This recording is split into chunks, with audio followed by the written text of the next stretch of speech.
Boa noite a todos. Boa noite a todos. Sejam bem-vindos à 25ª Semana Espírita de Divinópolis. E amanhã, aqui na Câmara, nós teremos a Elizabeth de Uberlândia com o tema Construindo a Paz, Promovendo a Vida em Família. E sábado, dando encerramento aí, a 25ª Semana Espírita, nós teremos o Simão Pedro de Patrocínio, com o tema A Contribuição do Espiritismo para a Sociedade Atual. Hoje o tema da nossa palestra da noite será o jovem perante a vida social, perspectivas e possibilidades. Quem vai falar para nós é o Vanduil Macedo Araújo Júnior. Ele é natural de Divinópolis, solteiro, e há 17 anos ele está no movimento espírita. Atualmente trabalha como professor de História e Geografia no primeiro grau da Escola A Vida. É uma escola que atende a crianças surdas. Trabalha também com Mocidade Espírita. Atualmente está na coordenação da Mocidade Herculano Pires, no Centro Espírita Casa Maria de Nazaré. E a noite de hoje está a cargo do Centro Espírita Fraternidade Espírita Cristã, que fica na Rua Esmeralda, 491, no bairro Niterói. As reuniões públicas são às quintas-feiras, a partir das 20 horas. E está a cargo também do GERCAM, Grupo Espírita Jerônimo Candim, que fica na Rua Honduras, número 820, no bairro Dona Rosa. As reuniões públicas são às quartas-feiras, a partir das 20 horas. E a evangelização é aos sábados, às 10 horas. E nós vamos dar início à noite de hoje, convidando o Evaldo para fazer a prece para nós.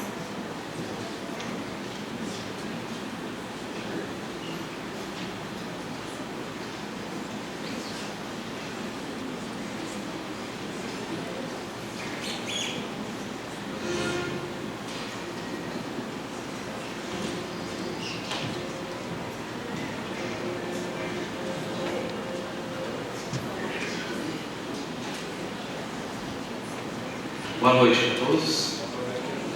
Nós estamos aqui aproveitando a oportunidade para estar divulgando ao mesmo tempo as atividades desenvolvidas no Centro Espírita Fraternidade Espírita Cristã, localizado na Rua Esmeralda, 491, no bairro Niterói. É próximo ali do lado da Vila Vicentina.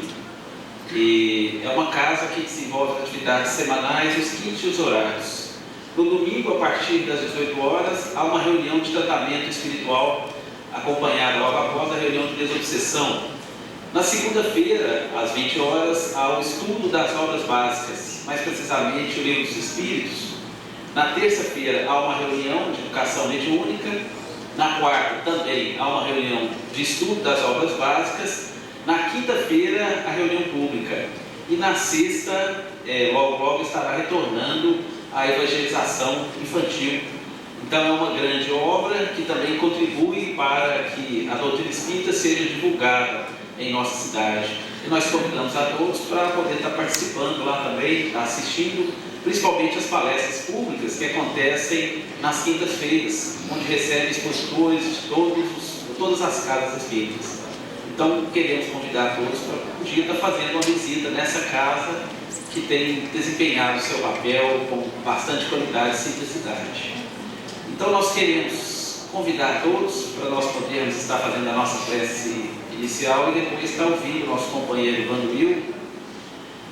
E nós queremos, neste momento, solicitar a cada um aqui presente, a cada coração amigo, para cerrarmos os nossos olhos e nos desligarmos das nossas preocupações individuais, para melhor podermos entrar no clima que a noite nos proporciona, e principalmente pela importância e a grandiosidade de mais este evento, que representa para nós 25 anos consecutivos de semanas espíritas que se realizam no seio da nossa querida Divinópolis. Sem dúvida alguma, são 25 anos em que vários corações e mentes puderam estar abertos para receber a proposta consoladora, sobretudo no sentido de esclarecer, de consolar e de mostrar à nossa sociedade uma proposta diferenciada, uma proposta alicerçada no Cristo, em tudo aquilo que Ele vem trazer para cada um de nós, no sentido de mexer com as engrenagens íntimas dos nossos corações e nos solicitar a tão almejada transformação íntima. Que possamos, Jesus, aproveitar ao máximo cada palavra, cada sentido e cada orientação que está sendo trazida em todos os dias dessa semana, tão importante como roteiro para as nossas vidas e para a nossa existência. Por isso nós queremos agradecer a todos aqueles corações amigos, encarnados e desencarnados, envolvidos nessas mesmas diretrizes e que consolidam as bases e nos levam a esclarecer em que sentido deve caminhar uma nova sociedade que ergue diante dos nossos próprios olhos, fundamentados nos ensinamentos de Jesus. E agradecemos também a Deus e a Jesus pela oportunidade grandiosa que estamos tendo e pedimos aos queridos amigos espirituais que possam intuir o nosso expositor da noite, para que melhor ele possa trazer o ensinamento condizente com as nossas verdadeiras necessidades espirituais. Muito obrigado, Jesus, por mais essa oportunidade querida. Que assim seja.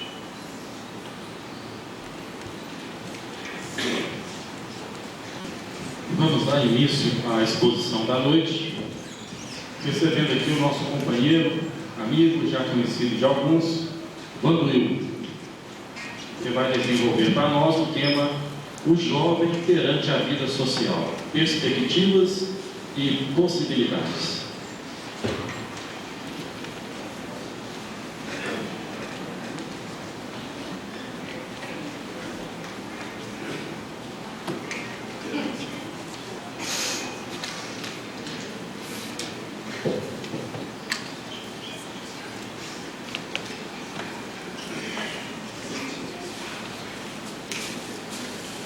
Oi pessoal, tudo bem com vocês?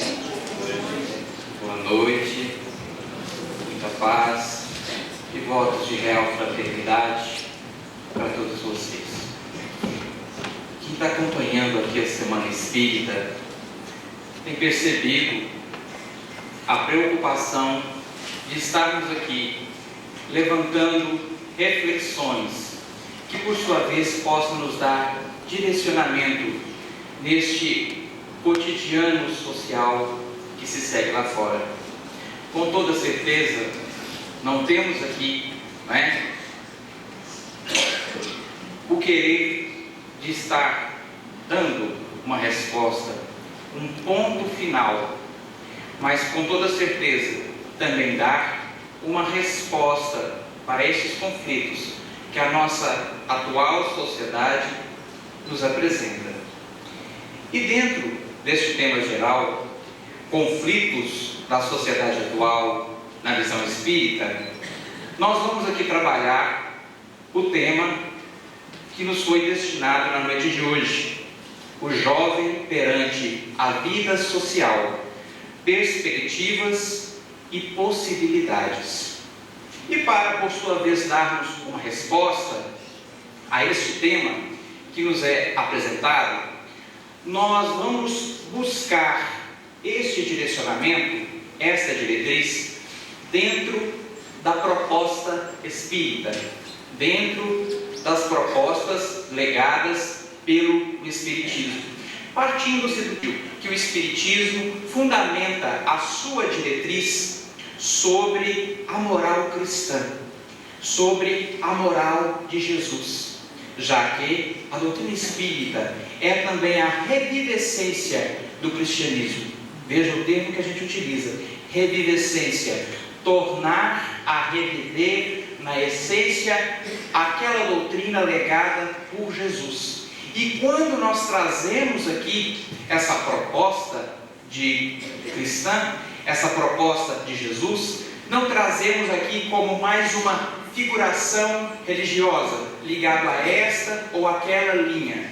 Nós trazemos aqui também um Cristo, um Jesus, pensador social, vivenciador dos conflitos sociais que, por sua vez, nós vivemos nos dias atuais. E é uma resposta que persiste há mais de 2000 anos e nos alcança ainda como uma incógnita. Nós vamos perceber na seguinte passagem essa preocupação do Cristo em estar trazendo para nós uma resposta aos conflitos que a nossa sociedade apresenta. Vejam bem essa passagem em João, capítulo 18, versículo 33 a 36. Tornou Pilatos a entrar no pretório e chamou Jesus e perguntou-lhe: És tu o rei dos judeus? Respondeu Jesus: Vem de ti mesmo esta pergunta, ou te disseram outros a meu respeito? Replicou Pilatos: Porventura sou judeu? A tua própria gente e os principais sacerdotes é que te entregaram a mim. Que fizeste? Respondeu Jesus: O meu reino não é deste mundo. Se o meu reino fosse deste mundo, os meus ministros se empenhariam por mim, para que não fosse eu entregue aos judeus. Mas agora, o meu reino não é daqui. Vejam que interessante. Nós percebemos aqui o diferencial de duas realezas, o diferencial de dois reinos. E eu iria mais longe, trazendo aqui para o nosso vocabulário, o diferencial entre duas propostas de sociedade. Nós temos uma proposta de Jesus, chegando até aqui e encontrando o reino dos homens, e nos trazendo a mensagem de um reino de paz, de amor e de harmonia. Mas mesmo assim, ele é rechaçado e entregue a Pilatos para dar fim, que de todos nós já conhecemos no Evangelho. Mas o que nós vamos perceber aqui é esses dois reinos: um reino apresentado pelo Cristo e um reino aqui encontrado por ele, o reino dos homens, que na realidade é esta sociedade dos conflitos, é essa nossa sociedade de conflitos. Vamos dar uma paradinha aqui e começar a refletir sobre essa nossa atual sociedade, sobre esse nosso reino dos homens aqui. Sem entrar em detalhes, nós vamos perceber que este reino é marcado por dificuldades, por problemáticas, por entraves, não é? Que de certa forma nos pressionam. Problemas, conflitos dos mais variados, desde ordem financeira, social, econômico, até de ordem emocional. Conflitos exteriores e conflitos interiores, nossos medos, nossas inseguranças, que a todo momento estamos fugindo, porque não conseguimos enfrentar no primeiro momento, então fugimos. São estas problemáticas que o mundo nos apresenta e que nós nos apresentamos a nós mesmos, enquanto pessoas, que vai, de certa forma, nos pressionar. É o reino dos homens. O reino dos homens é feito disso também. Mas tudo vai depender da forma como nós enxergamos esses problemas sociais, essas catástrofes que nos acolhem. Claro que não é fácil viver. É uma perda. É um problema emocional que você não consegue lidar com ele. São as mais variadas dificuldades. Mas então, nós vamos ver que tudo depende da forma como analisamos essas problemáticas. Tudo depende da forma como analisamos esses conflitos. Francisco Cândido Xavier, quando perguntado por um jornalista que perguntou a seguinte questão: Chico, por que o homem passa por tantos problemas? E Chico: vai, meu irmão, é o momento da promoção. É assim que acontece. Quando você está lá na sua indústria, quando você está lá no seu trabalho, né? O chefe te olha e vai subir você de cargo, o que ele te dá primeiro? Uma prova, um problema para você resolver. É a nossa prova para a gente ser promovido. Eu já contei aqui para muitos de vocês, mas vou contar de novo, porque eu acho que exemplifica demais isso que a gente está querendo dizer sobre os problemas que nós enfrentamos no nosso dia a dia, né?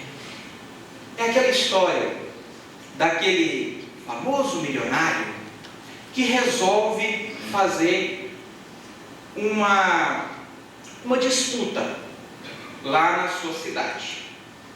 E esse milionário manda avisar a toda a cidade que ele vai encher uma piscina olímpica com um crocodilo enorme, um crocodilo africano. E aquela pessoa que pular na piscina, enfrentar o crocodilo e sair dela vivo, vai ganhar $1 milhão. Mas a história corre por toda a cidade. E no dia da disputa, né? O povo vem tudo para lá. Vai tudo lá na beirada da piscina. E vê lá aquela piscina enorme, e aquele crocodilo nadando para a direita e para a esquerda. E aí o pessoal começa a fazer aquela torcidinha. Quem é que vai pular? Quem é que não vai pular? Quem pula? Quem não pula? Quem pula? Quem não pula? E de repente, pula um sujeito na água. O sujeito nada para a direita, nada para a esquerda, e o crocodilo lá atrás. Aí é o homem para cima, o crocodilo por baixo, o crocodilo por cima, o homem por baixo. Tem aquela disputa na piscina. De repente, sangue na piscina. E o homem pula fora. E sai todo esfolado, quase em carne viva, já esfolegando. Aí o milionário chega naquela felicidade: parabéns, meu irmão. É espírita, né? Parabéns, meu irmão. Você acaba de ganhar $1 milhão. Parabéns. E o homem: eu não quero $1 milhão. Como não quer? É o trato. Pulou na piscina, enfrentou o crocodilo, saiu vivo, ganhou $1 milhão. E o homem: mas eu não quero $1 milhão. Mas não é possível. Você vai desprezar $1 milhão? Não quero. Não quero $1 milhão. Mas afinal de contas, o que você quer? Quer saber quem me empurrou na piscina? Porque estes somos nós. Quando defrontamos com os nossos problemas, quando defrontamos com a nossa piscina de conflitos, de dificuldades, a gente fica protelando ela.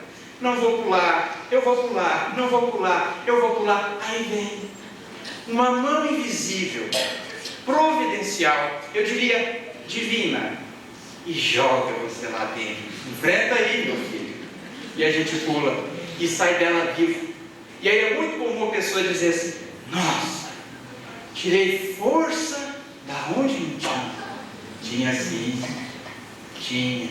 Só que você não queria acionar ela. Tem que sair da comodidade.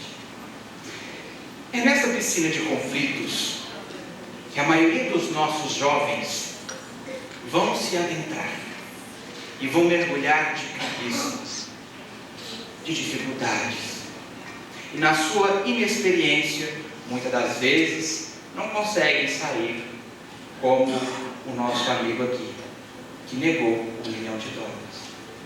O sociólogo, o professor Paulo Roberto Santos, vai dizer que é justamente isso.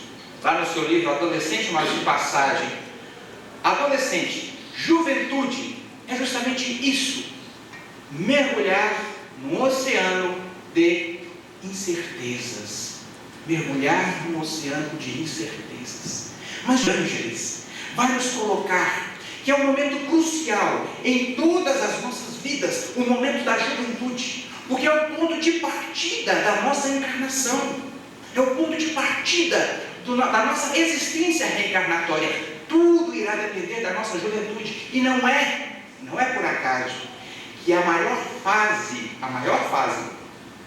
da nossa existência é a juventude, porque exige de nós preparo, exige de nós direcionamento. Mais do que direcionamento, mais do que educação alheia, é necessário também a autoeducação, é necessário também o autodirecionamento.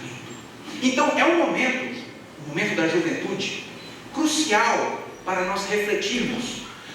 Lá nas cartas de Paulo, nós iremos ver a preocupação do apóstolo Paulo de Tarso com o jovem Timóteo, quando numa de suas primeiras cartas a Timóteo, irá dizer: Timóteo, meu filho, Deus abençoe a sua juventude e te guarde na oração e dentro dos bons sentimentos, dentro da boa conduta. É um momento de grande reflexão, o momento da juventude. Momento este que mereceu uma preocupação de Allan Kardec no Livro dos Espíritos, na questão 385, quando ele irá indagar a espiritualidade maior, que é o que motiva a mudança que se opera no caráter do indivíduo em certa idade, especialmente ao sair da adolescência. O que é esse conflito que existe, que é natural de toda a fase adolescente? Kardec indaga. De toda a juventude que está despontando. O que é esse rebuliço todo que existe ali?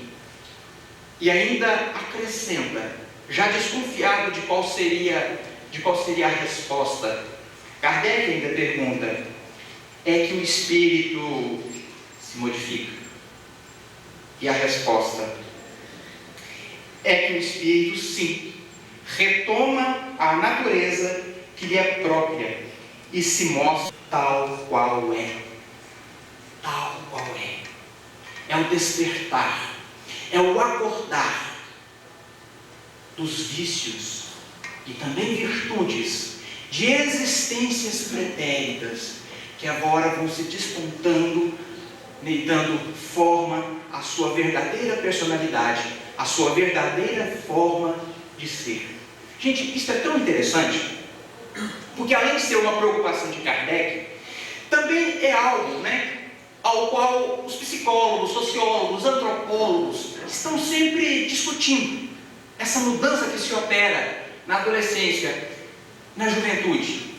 E é até uma experiência de sala de aula, foi no mês passado, no mês atrasado, dando aulas sobre a Segunda Guerra Mundial. Eu levei para dentro da sala um filme falando sobre Hitler. E foi ali um filme de 45 minutos, passei o filme e ao final do filme eu perguntei para os alunos se havia alguma dúvida com relação ao filme. Aí alguns tinham dúvidas com a questão econômica, com a questão histórica, o porquê da guerra. Mas o mais interessante foi a dúvida de um rapazinho, o Heleno. Ele virou para mim e disse assim: eu queria saber por que Hitler é mau. Meu Deus do céu, como é que eu vou fazer agora? Qualquer pergunta, menos essa. E não respondi, porque não dava para enrolar o aluno. Eu disse: então, olha, por que ele era mau? Por que ele era mau? Bem, eu não sei, mas eu posso procurar saber e te responder em uma próxima aula. Pode ser? Negociamos, chegamos a um acordo, ok. Mas eu fiquei curioso.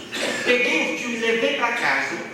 Na hora que eu cheguei lá, coloquei o filme no DVD e falei assim: agora eu vou assistir. Por que dessa curiosidade? Gente, veja que interessante. Quando nós assistimos algo sobre o Hitler, ou falamos de Hitler, qual que é a figura que vem à nossa mente? Aquele homem de farda, bigodinho, com a mão para cima, matando uma multidão de judeus.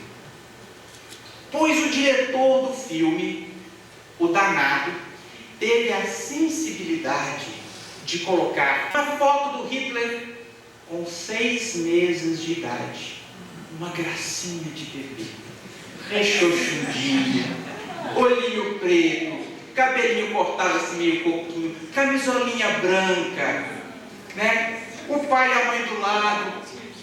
E o mais interessante, ele ainda fechava a câmera lá, naquele olhar do Hitler, aquele olhar medroso, aquela coisa toda. Veja que interessante. interessante. É o mesmo espírito, mas se refletindo de formas diferentes. Um, ele estava ali na infância.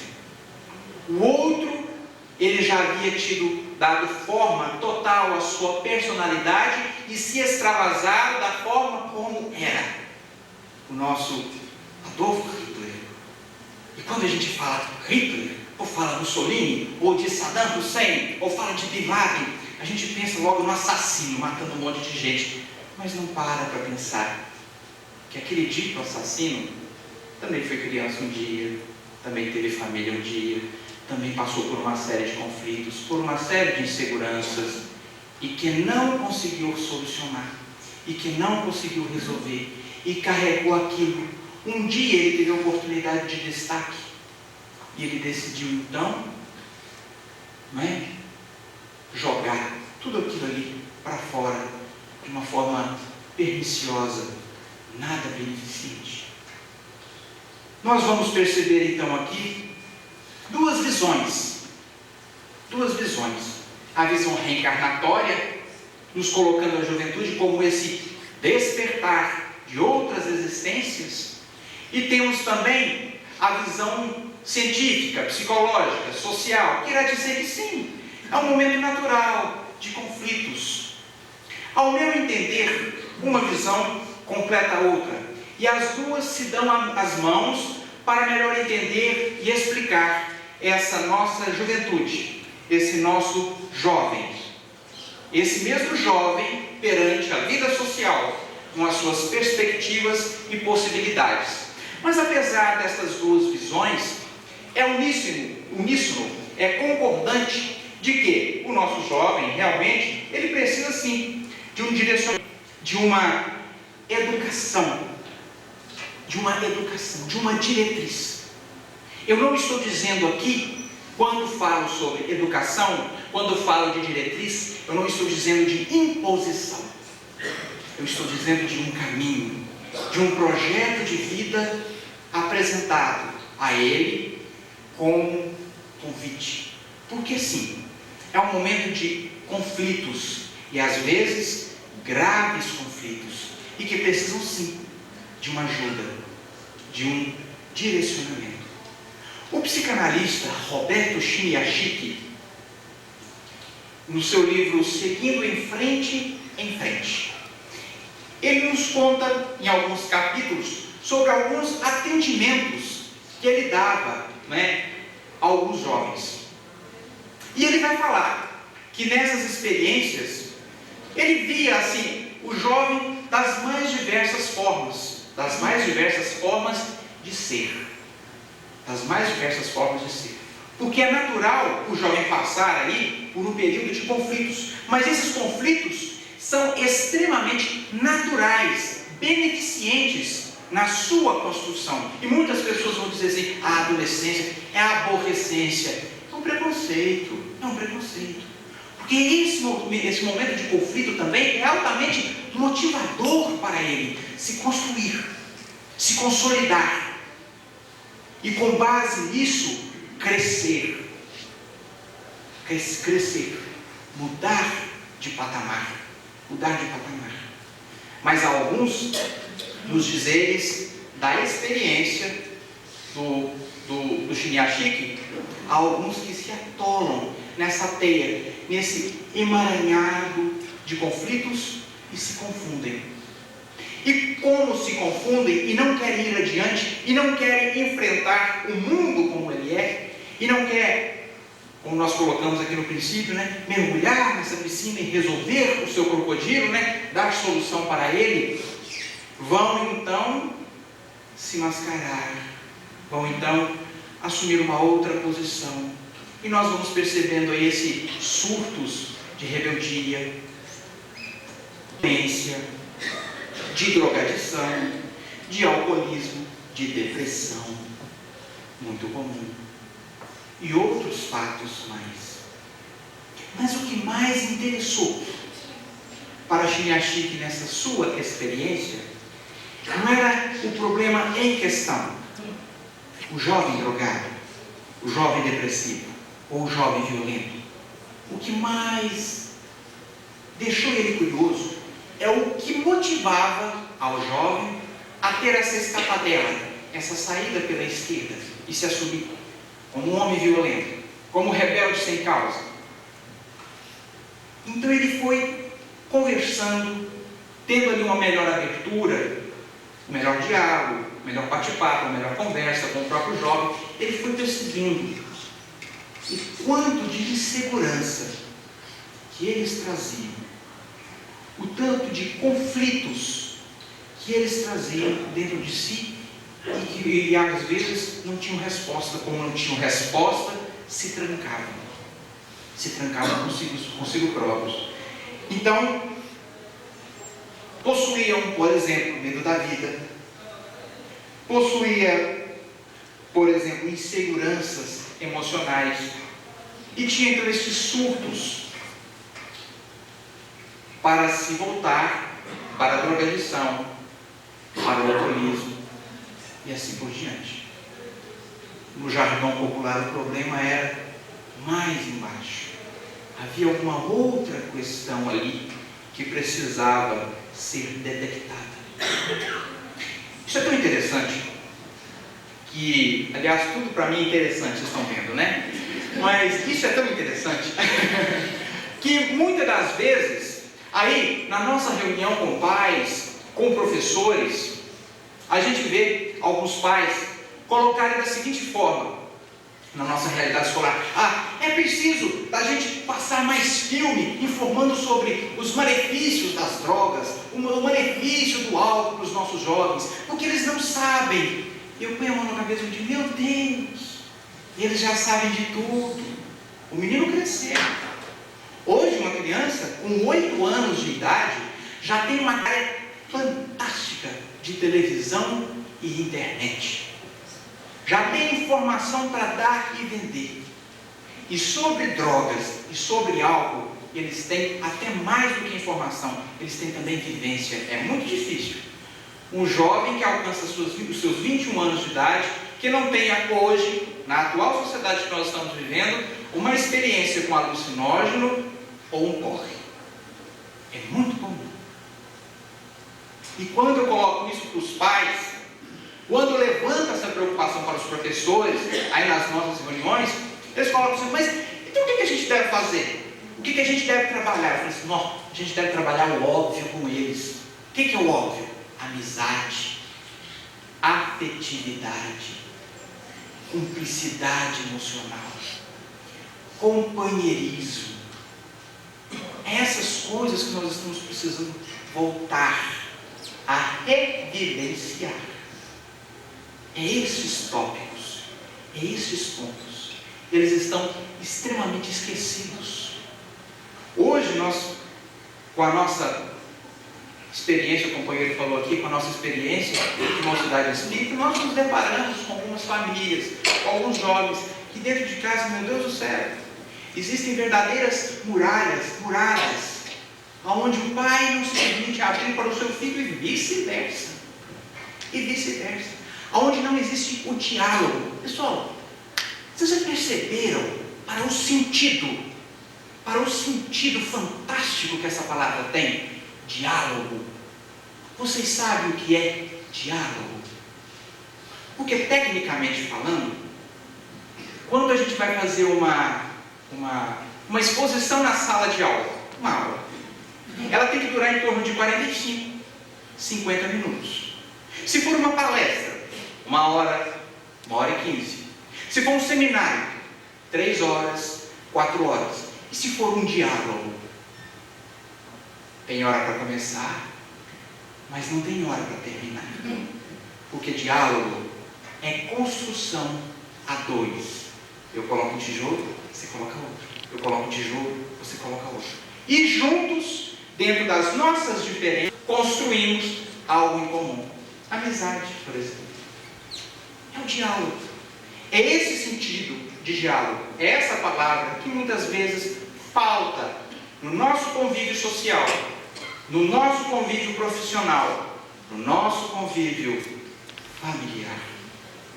É essa preocupação que nos falta na maioria das vezes e que levam realmente a observarmos e vermos essa solidão existente entre indivíduos de uma mesma família, em que mal se trocam palavras, onde mal se conversam. É necessário, enfatizo aqui, a preocupação para com esta construção afetiva. Importantíssimo ter esta cumplicidade, esse companheirismo familiar, de pai, de mãe para com o pai, deles para com os filhos, e assim se construindo, sem parar. Outro dia, é até interessante, eu estava no Pão da Alma, um trabalho que funciona aqui aos sábados. Aqui que eu falo é para lá, indo para Cajuru. Mas aí eu estava lá e estava junto com alguns amigos. Aí eu estou vendo lá uma troca de carícias, de abraços entre o pai e a filha. E o pai abraçando a menina, de repente ele pega e começa a dar umas narigadas na testa da menina. Eu falei, Cândido, meu filho, o que você está fazendo? Eu estou ensinando ela beijinho de esquimó. Pô, não precisa estar tanto, né? Mas está aí, não é? Uma construção afetiva, não é? Está aí um diferencial, uma abertura, não é? Está aí um relacionamento, aquele relato que o Zé Amaral gosta de falar, entre pai e filho. Para não ficar essa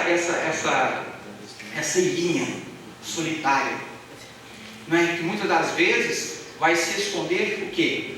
Atrás de uma internet, conversando com 365, 400, 600 e tantos amigos do Orkut. Olha o sentido de amizade. Vai ter amigo assim com força, sexo amigos. Meu Deus do céu, é muito amigo. Outro dia, estava na casa de uma amiga e a gente conversando, né? Ela lá na sala de computação. E de repente ela teclava um pouquinho, conversava comigo. Teclava um pouquinho, conversava comigo. Aí eu virei, vendo aquela coisa, né? Continuei conversando. Aí de repente ela se alegrou. Ai, que bom! O foguetinho acabou de entrar. Eu, quem? O foguetinho. Eu falei, quem é o foguetinho? Ah, é o meu namorado. Tem 3 meses que a gente está namorando. Eu falei, menino, eu não sabia que você estava namorando? Que isso? Ah, 3 meses. Eu falei, gente, qual que é o nome do foguetinho? Ah, eu não sei. E retrato dele você tem? Não, também não tenho. Mas vocês pelo menos se encontraram alguma vez? Nunca nos encontramos. Mas quem que é o diabo desse foguetinho, minha filha? Não, eu não conheço. É um namoro virtual, André, faz pergunta difícil. Namoro. Veja, qual que é o sentido da palavra namoro aí para a nossa amiga que namora o foguetinho? Qual que é o sentido? Aí eu levanto uma outra questão com vocês. Quer dizer que a internet é ruim? Quer dizer que o MSN é ruim? Que o Orkut é ruim? Não. Negativo. Bom demais. Eu acho que hoje eu já não dou conta de viver mais esse negócio. Porque como é prático e ajuda a vida da gente. Mas tudo depende de um direcionamento. Tudo depende do sentido que nós damos àquilo que nós estamos utilizando. Internet, por exemplo. Qual o sentido de visitarmos páginas pornográficas quando nós podemos visitar as mais variadas salas virtuais falando sobre cultura, sobre história, sobre geografia e outras coisas mais, né? E outras questões mais. É de suma importância para nós começarmos a raciocinar, perceber sobre isso.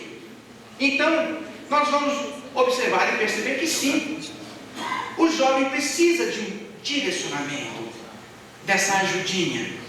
É necessário para nós, porque o mundo social o percebe justamente desta forma que nós colocamos aí na tela. Perspectivas e possibilidades perante uma vida social. Voltando, qual é o sentido da palavra perspectiva? Qual é o significado dela no dicionário? É uma probabilidade, é uma promessa. Eu diria, romanticamente falando, é uma esperança.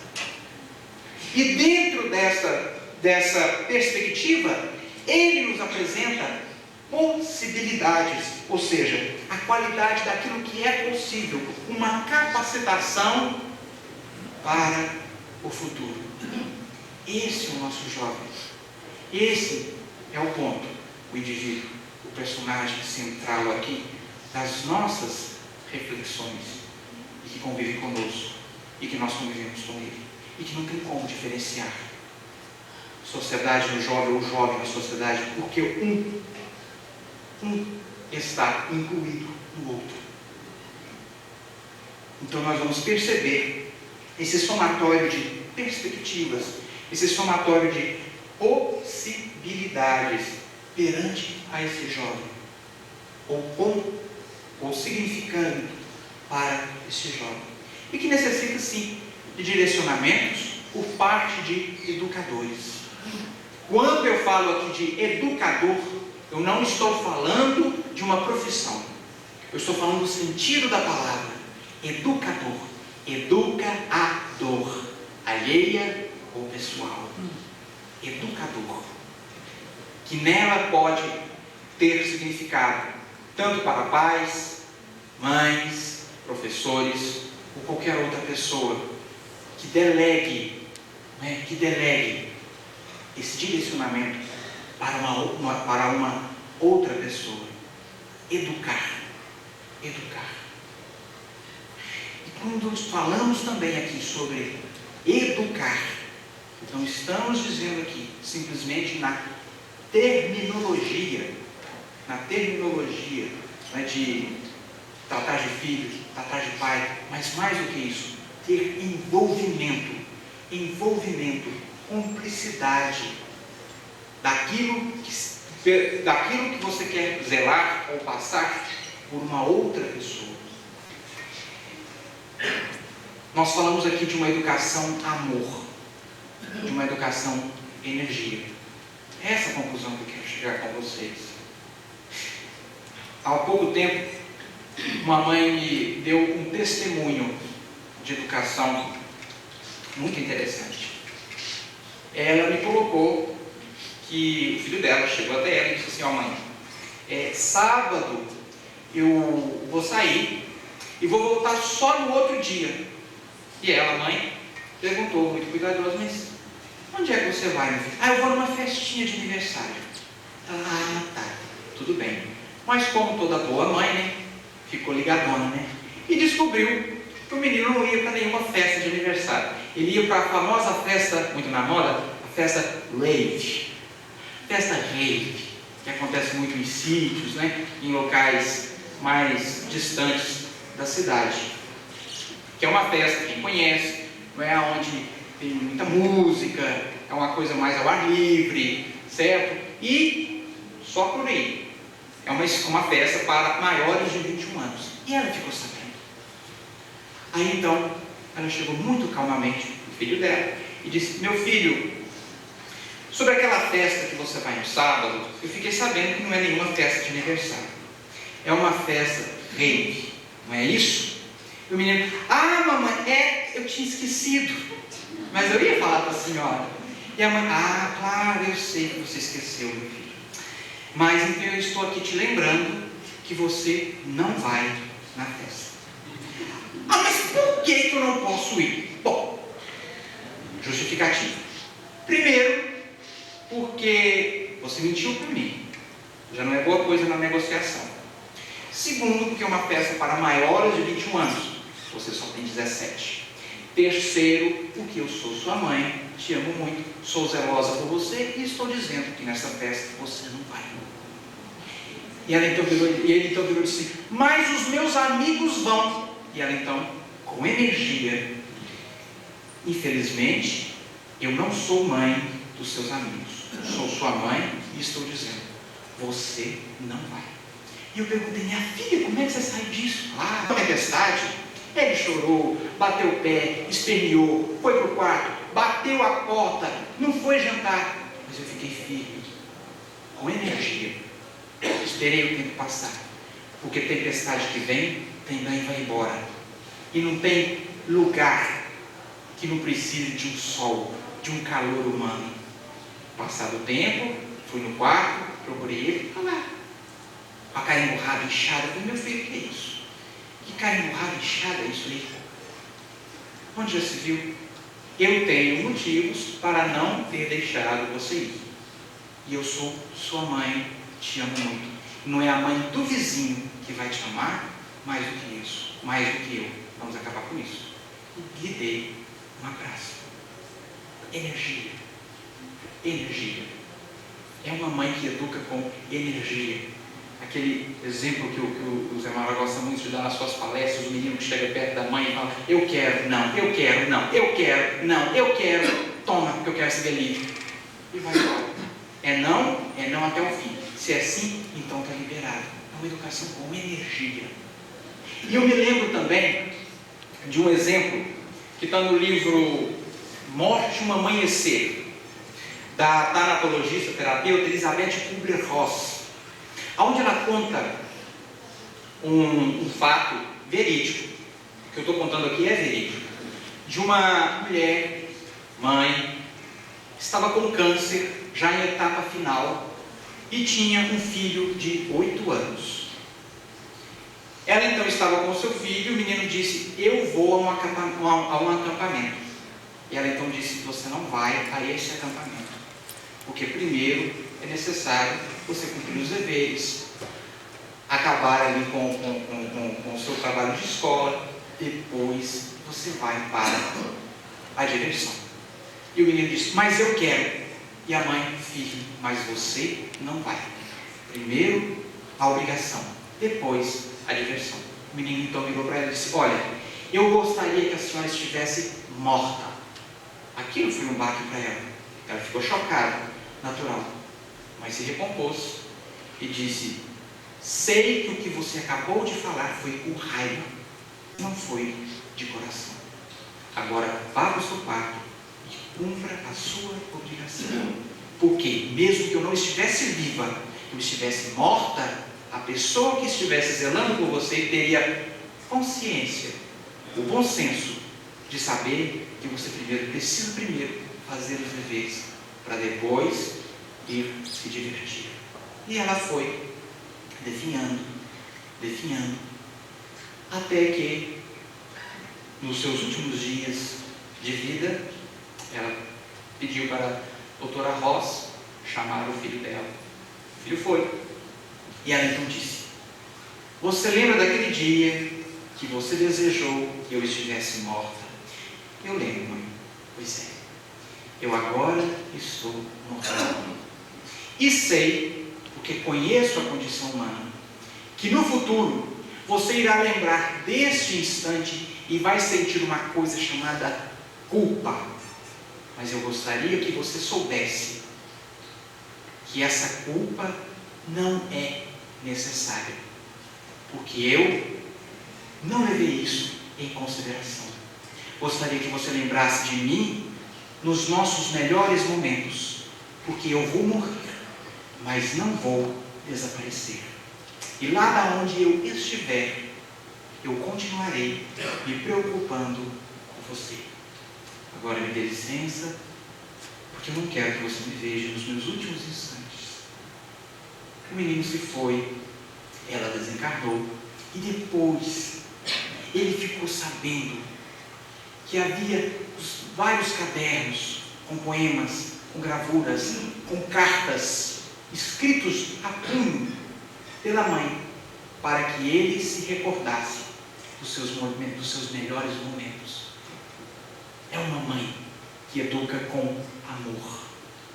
Necessário se faz, quando falamos em educação, quando falamos em educar, no sentido etimológico dessa palavra, tirar de dentro para fora, trazermos isso dentro da energia e do amor. Pois só assim teremos esse que muitas das vezes, academicamente, colocamos lá no alto. Educação, que coisa linda, que coisa maravilhosa. Mas vai viver essa palavrinha no seu dia a dia. Dá trabalho.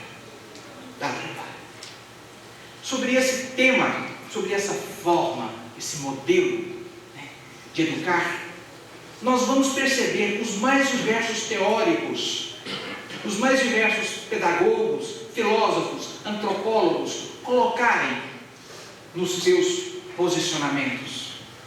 E quando nós falamos sobre, por exemplo, um Paulo Freire, dentro de uma sala, todo mundo discute.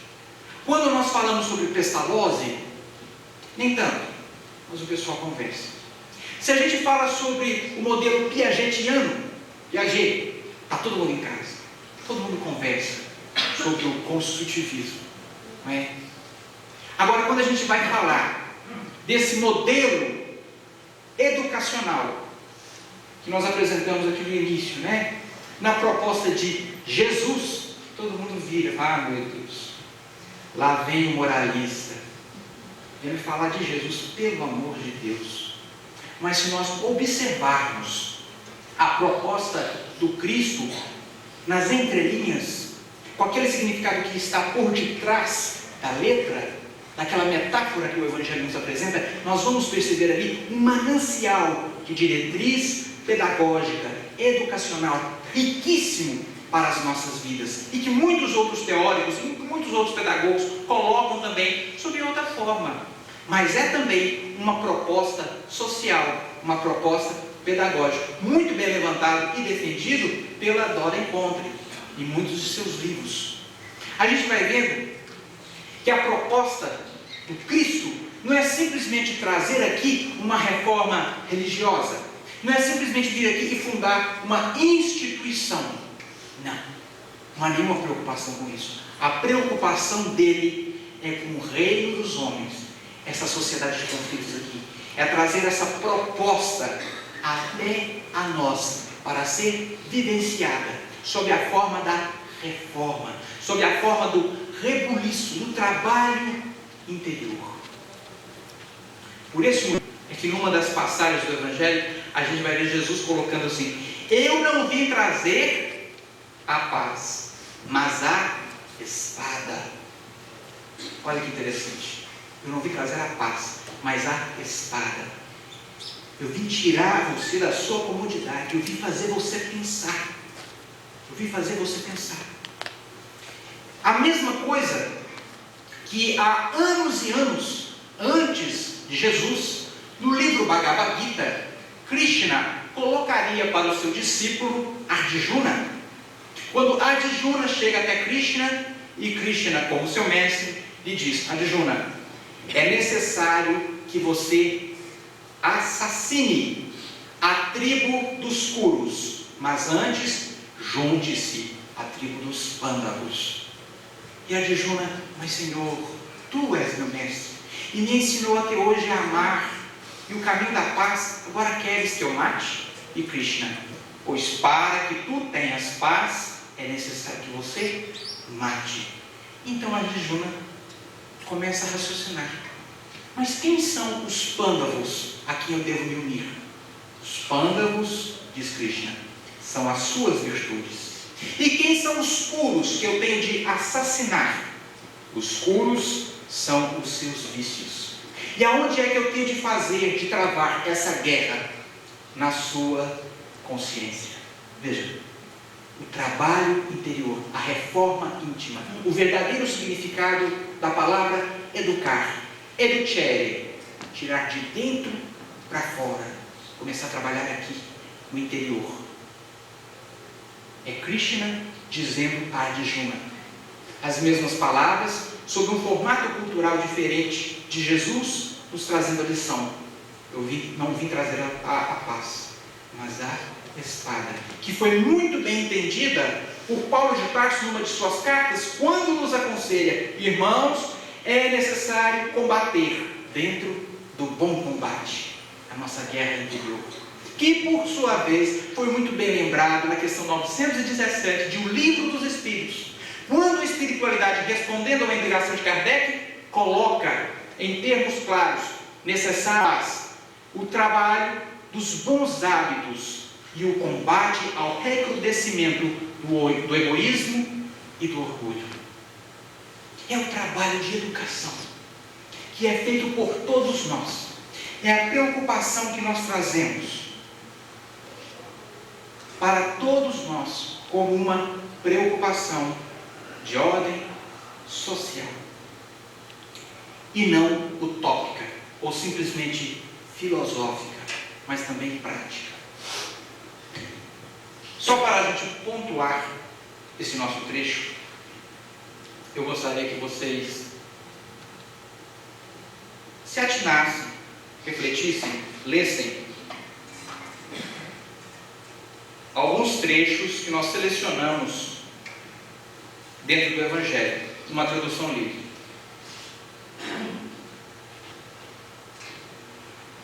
Buscai primeiro o reino de Deus e a sua justiça, e tudo mais vos será dado por acréscimo. Não temais, ó inquieto rebanho, pois foi do agrado de vosso Pai dar-vos o seu reino. Vendei o que possuís e dai-o aos pobres. Provei-vos de bolsas de estrelas, que não se gastam com o tempo, nem se consomem na morte. Ajuntai o tesouro das coisas do céu, que não estão sujeitas ao ladrão, nem à ferrugem ou às traças. E mais essa. Porque onde está o vosso tesouro, ali estará também o vosso coração. Isso é tão interessante. Essas 4 passagens aqui que eu selecionei, são passagens que estão lá no Evangelho de Mateus, João, Marcos, que todos nós com certeza já conhecemos. Mas a qual, apesar da preocupação de muitos em lerem isso aqui simplesmente no seu significado religioso, na sua terminologia religiosa, José Herculano Pires, um professor e filósofo muito conceituado na cidade de São Paulo, certa vez, no ano de 1946, foi convidado para apresentar uma proposta social, uma série de teses que motivasse a modificação da sociedade. Pontos, tópicos, educativos, que pudessem vir como preocupação social por todos aqueles que estavam trabalhando dentro dessa área na época, na cidade de São Paulo. E Herculano Pires tem o bom senso, a ousadia, eu diria, de apresentar uma tese educacional desenvolvida em cima da proposta educativa trazida pelo Cristo e que ficou conhecido como as teses do reino. Ele apresenta ela muito rapidamente, a gente vai colocar aqui, sobre 4 aspectos. Quando ele diz que toda a transformação social, ela deve ser iniciada por nós. Para obtermos um verdadeiro mundo de luz, é necessário acendermos a luz de nossa alma. A gente vai se recordar aqui de Mahatma Gandhi, quando ele nos diz: tu queres ver a paz na tua nação? Tu queres ver a harmonia na sua sociedade? Pois então seja esta paz tão esperada. Pois então seja esse amor, essa harmonia que você tanto quer. É um trabalho motivado, acima de tudo, por nós. Ele então ainda nos oferece uma seguinte questão. Quando ele diz que é necessário também modificar o meio, ao mesmo tempo em que acendemos a luz nas almas, em nossas almas, temos de fazê-la brilhar também no meio social. Nos recordamos aqui de Jesus mais uma vez dizendo: vós sois a luz do mundo. Brilhe essa luz diante dos homens, nos alertando aqui das nossas potencialidades, de tudo aquilo de bom que nós temos, que nós possuímos, e que necessário se faz extrojetarmos, exteriorizarmos para o nosso mundo. Porque a gente pode falar bastante, mas nada tem tamanha autoridade do que o exemplo, do que o fazer. Às vezes você está discutindo com uma pessoa como se deve fazer ou como não se deve fazer, e a pessoa continua discutindo. Mas a partir do momento que você pega e mostra, não está errada, mas aquilo que é o certo, aí ela muda a opinião. Ou pelo menos deveria ser assim. Porque o exemplo, ele contagia pessoas. Eu já narrei para muitos de vocês, e lembro também, daquela famosa irmã de caridade, chamada Agnes, e que morava na Inglaterra, e foi convidada pelo governo da Índia para dar aulas de inglês para crianças ricas, da mais alta aristocracia. Ela então se direciona para essa escola e começa a ensinar língua inglesa para crianças da Índia, mas ela fica sabendo que ali perto havia uma cidade chamada Calcutá, e que havia crianças que não sabiam soletrar o próprio nome. Ela então muda de posição. Ao invés de ensinar língua inglesa para as crianças aristocráticas, vai ensinar a soletrar o próprio nome às crianças da periferia de Calcutá. Assume outro nome, Teresa. E como trabalha em Calcutá, Teresa de Calcutá. Mas como é que ela vai ensinar as crianças a lerem, a escrever? Não tinha lápis, não tinha borracha, não tinha papel. Mas isso não é nenhum empecilho para ela. Pegando galhos da árvore, escrevendo no chão, apagando com a planta dos pés e tornando a escrever, ela ensinou a centenas de crianças a lerem. Ela alfabetizou a centenas de crianças e começou a cuidar de necessitados, a levantar mutirões para dar alimentação para esses necessitados, a dar remédio para essas pessoas, e começou a se fazer exemplo, e começou a ter nome. Um jornalista da Inglaterra ficou sabendo do que ela estava fazendo na Índia e fez questão de divulgar no jornal. Freira Teresa está amontoando vagabundos na cidade de Calcutá, dando comida e remédio para essa gente. E aí usou aquele jargão já surrado. Ao invés de dar, deveria dar a vara. Mas Teresa de Calcutá, muito calma, sim, mas os meus necessitados não têm força para segurar a vara. Então o que eu posso dar para eles é peixe. E vou aguardando que o meu irmão jornalista um dia lhe conceda a vara para que eles possam pescar. Era uma mulher inteligente, uma mulher sábia, que não tinha talvez o quesito intelectual que nós vemos por aí, mas tinha experiência de vida, tinha vivência interior. Nós vamos ver uma outra proposta colocada por Herculano Pires, quando ele diz: é necessário ter escolaridade. É a essência da vida, ensinando para aprendermos e aprendermos para ensinar, que vai de contra aquele termo sofrido que colocam para a gente, de que o mundo é um mundo de, um vale, aliás, né, de lágrimas, onde todos nós viemos para sofrer. Não, muito pelo contrário. Já dizia um antigo evangelizador meu, que colocava o seguinte: olha, a vida é uma escola, falava sobre Milton Júlio, a vida é uma escola, e é uma escola onde você vem para aprender, e como escola é que ela funciona, porque se você chega aqui e não dá conta do dever de casa, aí você toma uma bomba, e volta e repete o próximo ano. É a reencarnação, dando-nos oportunidades para que nós possamos nos experienciar, para que nós possamos aprender, e aprender para ensinar. Quando eu coloco essa dicotomia, né, de aprender ensinando e ensinar para aprender, não é? Eu me lembro muito do nosso amigo aqui de Divinópolis, José Carlos Pereira, do nosso movimento espírita.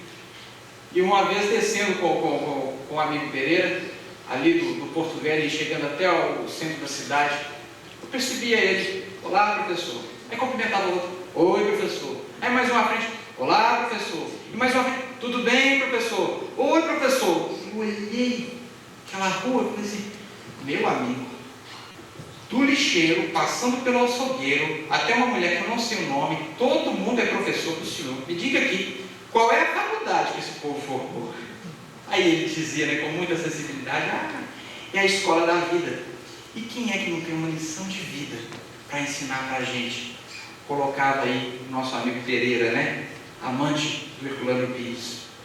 E por último, A última tese nos coloca Herculano Pires: ser obediente às leis. Nós obedecemos a leis morais, como os corpos obedecem a leis físicas.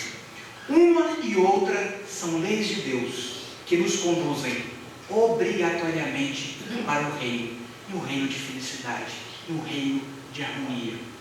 Porque se nós tivermos destino, esse destino é a nossa felicidade. A isso, todos nós estamos destinados a ser felizes. E isso não é nenhuma utopia, não. Isso não é nenhuma utopia. Isso aí será o nosso grande objetivo de vida, e que já deve começar a ser construído a partir de agora, neste instante, neste momento, por todos nós, aqui, no nosso ciclo, no nosso bloco social. Isso deve começar a ser construído em nós, porque as leis de Deus, elas são imutáveis como o próprio Deus, e agem em nós e através de nós como leis, aonde nós vamos estar sempre evoluindo. A questão 614 e 615 de O Livro dos Espíritos estabelece isso muito bem. Nós, aqui, como espíritos encarnados, possuímos um instrumento fantástico, o livre-arbítrio. O livre-arbítrio, que nos dá a capacidade de escolhermos caminhos, de ter as nossas decisões próprias. Mas a partir do momento que essa decisão vai de encontro às leis divinas, aí nós somos chamados à atenção. Por exemplo, quando nós entramos no limite do outro, quando nós causamos malefício ou prejudicamos a outrem, naturalmente a lei divina entra em ação. E você vai ter que dar conta, responsabilidade dessa sua ação no seu atual estágio ou em um próximo processo encarnatório. Porque você é livre para arbitrar, mas você também tem que ter a capacidade de responder pela atitude, pela decisão que você tomou. É assim que nos é colocado. É interessante, porque às vezes nós colocamos essa questão do livre-arbítrio, nós possuindo o livre-arbítrio, e ao mesmo tempo Deus agindo também em nós, ou através de nós, a fim de estarmos nos limitando, quando estamos prejudicando a outra, ou coisa desse tipo. Então, como é que Deus age dessa forma em nós? Será que o nosso livre-arbítrio é relativo? De forma alguma. Nós somos livres para arbitrar, mas dentro de um limite. Dentro de um limite. Respeitando aqui o seu espaço e respeitando também o espaço do outro.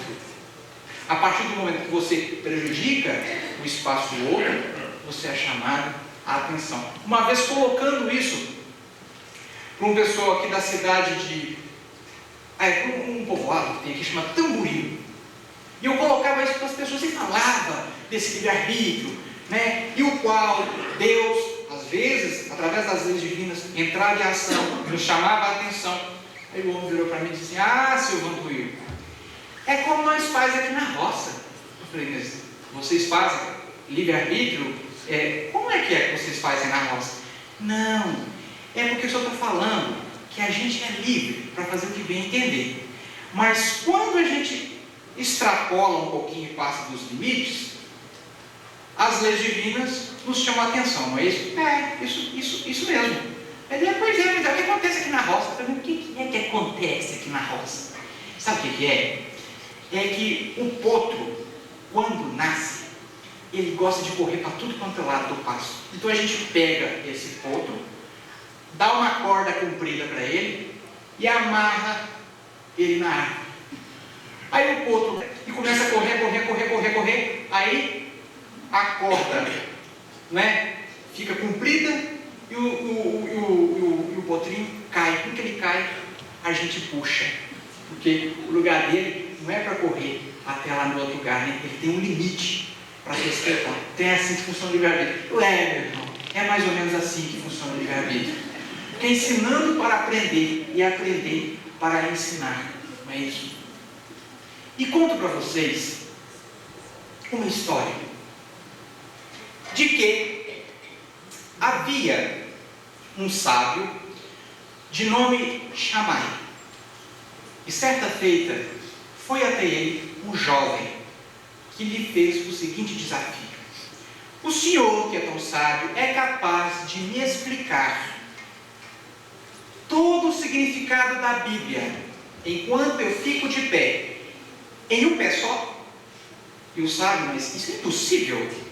Para eu falar de você, do significado de toda a Bíblia, é necessário alguns anos, é necessário um curso de teologia. E o jovem, então, não me interessa. Não me interessa. Mas havia também um outro jovem, um outro sábio, chamado Hilel. E o jovem foi até este sábio. E lhe colocou o mesmo desafio: o senhor, que é tão sábio, é capaz de me explicar toda a Bíblia enquanto eu fico de pé, em um pé só? E Hilel: lógico. Tome a posição. Ele tomou a posição do 4. E Hilel então disse: ame. E o jovem: que mais? Que mais? Aí ele: é só isso? Não é possível. O senhor está querendo me dizer que toda a Bíblia existe para simplesmente amar? Ele: não. A Bíblia é fundamentado nessa palavra, nesse sentimento, amor. Agora, se você não vivencia esse sentimento, essa palavra, é necessário todo o palavrão para explicar aquilo que você vai ter que viver mais para frente. Eu estou dizendo isso porque hoje nós praticamente perdemos o significado da palavra amor, o sentido desse sentimento sublime nas nossas vidas, e ao qual, muito bem lembrado pelo professor Herculano Pires, teses sobre o reino, nós podemos ter todo o conhecimento, nós podemos saber como nos posicionar desta ou daquela forma na sociedade, na educação dos nossos filhos, no nosso ambiente social, no nosso ambiente profissional, mas se não tivermos amor, já dizia Paulo de Tarso, nada disso tem fundamento, nada disso retine por dentro. O Dr. Paul Pichel, neurologista, no livro Conversando com o Coração, ele vai nos dizer que hoje nós conhecemos 2 significados da palavra amor. O amor no seu sentido teológico, ou seja, que para você amar realmente é necessário você praticamente ser santo. Então você tem que se alienar do mundo e se entregar a uma comunhão com Deus, só entre você e Ele. Ou então o amor do seu sentido sensual, ou seja, negue toda essa divindade e viva o seu agora, porque o que importa é o prazer. E o auge desse prazer sensual, desse prazer sexual, é o gozar. Isso é o que nos interessa. Mas o nosso neurologista não conhecia a doutrina espírita, que vai nos dizer que o amor é muito mais do que isso. O amor é plenificador e pode estar nos mais diversos momentos, nas mais diversas circunstâncias, nos mais diversos instantes. Por exemplo, no instante em que você se comunga com Deus, através da prece, da oração, da meditação, onde não é preciso você se alienar do mundo, mas se ligar a esse algo maior que te deu a vida. E nesse diapasão, nessa ligação com esse algo maior, com esse Pai, você agradece o seu existir. É o mesmo sentimento que pode estar presente também em uma relação sexual, aonde depois da comunhão sexual, em que você alcança esse auge no gozar, a questão ainda persiste, porque existe ali amor. Então você vira para o seu parceiro ou para a sua parceira e agradece pelo seu existir, por estar. E aí vem as carícias, vem o toque de olhares, e assim por diante. É um amor planificador. Tudo isso para explicar que o amor é, e que pode ser expresso através das mais simples atitudes, porque é um sentimento que não está no mínimo ou no máximo com que se expressa, mas está na intensidade, na intenção, na intencionalidade. Buscamos lá no Evangelho de Jesus, na passagem do bom samaritano. E passando por ali, viu um homem caindo à beira do caminho e sentiu por ele compaixão. Uma paixão maior para com aquela paixão, com aquela pessoa. E nos diz, Joana de Ângeles, que essa atitude, esse sentimento, às vezes fica esquecido no nosso dia a dia, no nosso rebuliço, no nosso viver. Às vezes fica esquecido. É esse sentimento que move esse gesto de compaixão, que move as boas atitudes e que faz movimentar uma Teresa de Calcutá a construir diversos asilos para ajudar o outro, para depois dizer no final: é necessário fazer algo mais. A mesma expressão que era dita por Vicente de Paulo, que com 89 anos saía pelas ruas da França à cata de pessoas necessitadas. E os seus amigos, seus companheiros vinham atrás dele: Messia Vicente, vamos para casa, tu estás doente, estás com febre. E Vicente de Paulo: mas é necessário algo mais, eu sei que posso fazer algo mais. A mesma questão ao qual Chico Xavier foi abordado certa vez por um jornalista, outro jornalista, e que lhe colocou: Chico, há 35 anos que você está aqui com esse centro espírita em Uberaba e você só dá sopa para esse pessoal. Chico, quando é que você vai dar outra coisa além de sopa? E Chico: uai, meu irmão, eu vou te contar uma coisa. Quando eu era jovem, a casa do meu vizinho, defronte à minha casa, incendiada, e o fogo comia essa casa com 1001 labaredas. Eu peguei o telefone, liguei para o corpo de bombeiro, mas eles estavam demorando, não via de jeito nenhum. Eu então olhei e do meu outro lado tinha uma caneca, tem umas canecas de café, e peguei essa caneca, enchi ela de água, fui até o incêndio e joguei uma aguinha. Voltei, enchi a caneca, joguei mais uma aguinha. Voltei, enchi a caneca e joguei mais uma aguinha. Aí passou uma pessoa e disse: Chico, o que você está fazendo? Estou apagando o incêndio. Enquanto o corpo de bombeiro não vem, eu estou apagando o incêndio. Eu estou fazendo isso, meu irmão jornalista.